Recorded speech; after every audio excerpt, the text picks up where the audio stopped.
我婆婆这不是回加拿大了吗？回去之后就跟所有家人安利中国有多好。现在我婆婆、我公公、我2个小姑子都在申请年假，今年夏天要一起来。他们首先被我婆婆安利的就是中国的搓澡文化。有一天晚上在铁岭，人家所有人说这是搓澡。温迪本来想拒绝，但一看人家的架势怕挨打，最后只能从了。但走之前他说，去搓澡也行，但是我只有一个要求，你们等我一下，我去取一下我的泳衣。我以为他逗我们玩呢，结果人家真的穿了一套连体泳衣就去搓澡去了。上了搓澡台，搓澡之后啪就打他一下。你说你洗个澡怕人看？温迪说，难道不就洗澡应该怕人看吗？那我洗菜的时候也不怕你看呢。搓澡师傅把我叫过来让我翻译说，那你说像他这个情况，我是搓2面还搓4面啊？温迪说搓可见面，搓可见面。然后搓澡师傅就开始搓，一边搓一边说，你这个票啊本来是带奶搓的，但你说你穿的挺乳糖不耐受的，我也没法往你身上倒奶呀。你说那我收起来了啊。温迪等家坐起来了，所以这个奶是给我的。搓澡师傅说，对呀，那你也不能搓呀。温迪说，对呀，但是我能喝呀。早达过来，咱娘俩一人一袋，来给奶炫一个。早达还挺感谢他奶，说谢谢奶奶给我一袋鲜奶，奶奶你是因为想让我长个儿变得如此慷慨吗？他奶说，你想多了，奶只是一个巧合。如果我的门票带的是醋搓或者盐搓，我更给你；除非我带的是酒搓，那我就自己喝了。搓完澡，温迪基本就放飞自我了。之后到了洗浴中心2楼，就彻底迷上东北搓澡大套了。我说温迪，2楼这个是自助餐，你别不好意思。但是呢，反正这儿的自助餐就这水平，没啥好吃的。没想到温迪十分激动。我找了整整30天的中国美食，我在加拿大每周末攒钱去买的中国美食，我来到中国居然没有，我差点都放弃了。我准备回加拿大吃去了，今天居然在这儿找着了。不是啥呀？你说蛋炒饭呢？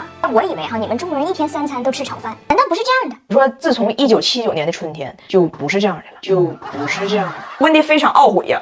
刚才楼下袋装奶喝顶了，早知道有这么好的菜，我喝了3块5那玩意儿干啥呢？早达说，奶呀，那个奶和这个饭指不定谁便宜呢。然后在自助餐区，温迪展现了自己作为奶奶虽然爱孩子，但坚决不溺爱。这自助餐区它有冰激凌，但是它收费。温迪想来想去，给自己买了一个，被拿铁要走了，温迪就又买了一个。然后拿铁这个自己吃一半的，看奶奶有新冰激凌了，又去管奶奶要新的，上来就要啃。温迪，拿铁张穆赫兰，你已经2岁了，你应该学会为自己的行为负责，但是啃老这一套跟我绝对不好使，不信你问你爸去。拿铁气的表示非常不服，要赶紧长大好跟他奶抢。我说那就没办法了，你想靠爱绑架你奶不太可能，想决斗你只能长高点。春天都到了，我们领拿铁早大出来玩，晒晒太阳动一动，抓住黄金期长一长。主要是下一次奶奶姑姑们大部队都来了，他俩不高点都抢不着冰激凌。迪巧刚上线了一个亲子飞盘游戏，运动成长飞起来挑战，你们也快加入吧！不光动得多，还得吃得好，回家都吃点有营养的，再来点迪巧小黄条 K2 钙，独立包装更卫生，进口钙大品牌，值得信赖。现在加拿大那边一家人都很激动，都要来铁岭整大套。我当时一听脑袋嗡家一下，哎呀妈，这老多人！但大黄媳妇的回答非常明确，你们来也行，但是家里不够住，你们得在附近找酒店，大概一晚上一个屋500，你们做好预算。我公公一算，这开销也太大了。温迪邪魅一笑，老公，我跟你说那个炒饭天堂带包宿，搓完可以睡68一晚上，还给牛奶，而且炒饭随便吃。她老公说，谁跟你一样的人，谁爱吃你那便宜玩意儿？人家我爱吃炒面，爱吃炒面。哎，俺家俩孩子去参加一场婚礼，当了一次花童，我就发现俺家张拿铁呀，他净操那个没用的心。这是一场中西结合的婚礼，新郎是澳大利亚人。我们家早达呢，这是人生第1次当花童，但是张拿铁呢，他在铁岭已经当过2次花童，在花童这个工种上，人是经历过就是专业培训的。每次婚礼的头一天晚上，他要被拉去彩排，所以从严格意义上来讲，张拿铁属于一个老婚庆。那么咱们这个老婚庆啊，他第1次来参加西式婚礼，还是有一些不适应的地方的。婚礼的头一天晚上，俩孩子还在家彩排了一遍，结果走到台中间这个位置的时候，咱也不知道突然间是谁的哪一部分的基因被唤醒了，突然间整这么一出。观众在哪？啊，观众在这儿。让我讲讲这边，不需要你整话，这是小鹿和汤包的婚礼。你就让我讲两句呗，讲两句呗。第2天我们这不就去婚礼了吗？到那一看有很多外国人，我就看那现场的中国人呢，亲戚朋友啥的都在操心什么吃的呀、衣服啊，啥都张罗好没。但是呢，外国人来参加婚礼，他不管是多亲近的人来参加婚礼，就奔着一个玩儿。婚礼开始前3小时就已经开始喝多了 ，party 尽兴，人家早达表现得非常自如，而张拿铁又出现了短期的不适应。然后这不仪式就要开始了吗？那张拿铁是个老婚庆，那他之前接受到的培训是会有人给你喊口号，会有人控制你的速度，到哪儿有一个点位已经画好了，你就在哪儿停，这都是步步有规划的。今天呢，就是什么指导都没有，就是随意走随意撒。张拿铁就回头看着他的队友们，就问走到哪儿啊？没人搭理他，他又问那谁喊121呀？无奈这些人一个是不在乎，一个是听不懂，根本没人回应他。当时铁哥那个心操的呀，皱个小眉头。你瞅瞅这帮人无组织无纪律，每个正形，我这一天我这心操够够。于是当主持人一说，因为下面有请花童们，张拿铁瞪着一双恨铁不成钢的眼睛，踩着六亲不认的步伐直勾就过去。翟瑶达那天像一个公主一样美，我在那看的我都醉了。我一眼没瞅张大铁，人已经过去了，而且气性太大了，直接绕过了新郎出去了。大胖媳妇都没看着他儿子，问我翟瑶达走完了，真好。张大铁啥时候出场了？我说已经出去了，陪娘家姐去了，发烟呢可能是。啥时候他上了？马上。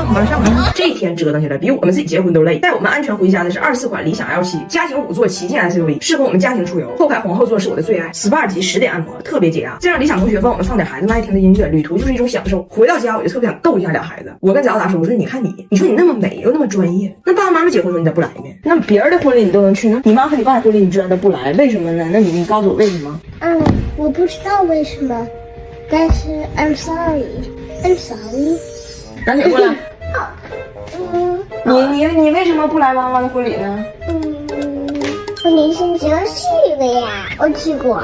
你哪有年轻时候？别臭白话，你就没去。让你下次叫我肯定去。哎，你们看这个老太太是谁？她是我从加拿大大老远飞来的婆婆温迪，因为和草莓园产生了贸易纠纷，她在街边卖了2小时草莓。误会是怎么开始的呢？前2天大胖媳妇下班回来，拎回来好几筐草莓，跟我说他们学校组织了一个活动，就带着所有学生去草莓园随便摘回来3筐。那咱知道，那肯定是学校提前就包场拿钱了，但对她来讲那就随便摘。然后她妈妈温迪就听了，什么叫随便摘？大胖媳妇说就是随便摘。第2天我们都去工作了，温迪当敲我爸屋门，我爸一开门，温迪眼睛直勾的。我要去草莓园。我爸说你先不要急，我不是不领你观光，我都列好了。周6咱们去长城。温迪说我要去草莓园。我爸说周天再去故宫。温迪说我要去草莓园。我爸说长城有1000年的砖。温迪说那也不让我随便搬。我爸说故宫瓦上都有金钩。温迪说那也不让我往家抠。他俩的对话就陷入了僵局，一个想打开文化枷锁，一个只想要免费水果。我爸架不住他这么虔诚，后来没办法，我们一起带他去了草莓园。到门口，我爸问人家说这咋收费呀？是计时的吗？那草莓园老板吧，他有口音，很严重。他说不计时，一进45。大胖媳妇以为自己听懂了呢，赶紧给他妈翻译。一进45，进了一次45，听着没？拼的是待机时长。温迪说好，然后就进去了。薅草莓薅完道说我想上厕所，可不可以出去？大胖媳妇说一进45，出去再进90，你自己考虑吧。温迪挺到最后啊，那温迪在里面那根本不是60岁老太太状态。草莓园不都一坑一坑的吗？他主攻第9坑，薅秃了都带剪子去的，最后摘了8斤，要不是上厕所憋不住了还摘呢。抱着草莓乐呵要走，在门口让人拦下了，说总共8斤，要付360。温迪一听，抱着草莓倒着原路就退回去了。跟他儿子说你说有没有办法我能把草莓安回去？大胖媳妇说安啥呀？你心眼太实。这草莓园30行草莓，别人薅草莓都是这儿薅一个那儿薅一个跳着薅，你可倒好，薅草莓尽可一行薅，你薅完那行只有草没有莓。人后边来采摘的游客以为第9行是绿化带呢，然后就没办法了，得结账。温迪只有现金，人家只收扫码，温迪就只能求我爸代付。但是吧，他摘这6盒草莓，一半没熟，都是绿的，我爸就不想给他交这钱。温迪楚楚可怜的看着我爸，我爸就躲着他。我爸说你说他要摘都熟的，我就买了。你说他傻了吧唧摘了4斤绿草莓，我不给他扫那个码。我爸把手机付款码一扣，就绕着他走。温迪抱着盒绿草莓就追逐。大胖媳妇搁旁边一看，跟我说你说他们俩这个状态属不属于青梅竹马？咱爸多少有点插翅难逃。我爸最后呢把草莓买了，但是温迪也是体面人，青梅竹马之后还是要把钱还给我爸。出了草莓园，发现大街路边有卖草莓的，于是大胆加入了他们的队伍。大胖媳妇说自己有课，打车跑了，温迪带着俩孩子当场就卖。不是，我不认识。温迪很执着呀，卖不出去坚决不回家。最后是咋劝回去的呢？我跟你说，大家人还得是有文化，得懂法。最后是我爸跟温迪说你呀来中国拿的是探亲签证，你今天卖草莓，哎，哪怕有1块钱的交易额，那就涉及中外贸易往来了，那你得办商务签，否则你拿着探亲钱在中国牟利，那是会被罚款的，你知道不？我爸话还没说完呢，温迪铺盖卷卷好了，走了。